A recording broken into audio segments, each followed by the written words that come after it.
Isle Orsay, on the southern peninsula of Skye, is the scene of a one-man campaign to stop Gaelic speakers feeling like second-class citizens as soon as they open their mouths.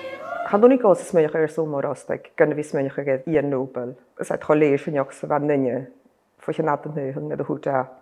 O, traw sy'n tocaloch a sio, sy'n fahoch, nach jan sy'n colas ag yn y sio.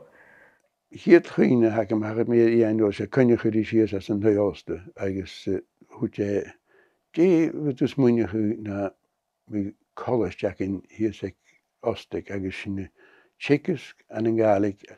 Gerek Gaelic en nu gaan en we gaan. Eigenlijk het moet je heen en dan je als een rien. What was Iain like? I think he probably was a workaholic. The only time I saw him sort of in holiday mode was on our honeymoon. But I think really the focus, the love in his heart was for Gaelic. So hier doet de hagen jache me gaan hele en faro. Dus een fijne kersanne han uit is ook op jaarstoch. Schach albe ergens een hele en ergens hoort dat oh well. Perhaps you might find this difficult to understand. It all began with the revival of our language. Agus futu hana u je bua hana. Misschien ik counter die mishnioch agus proos.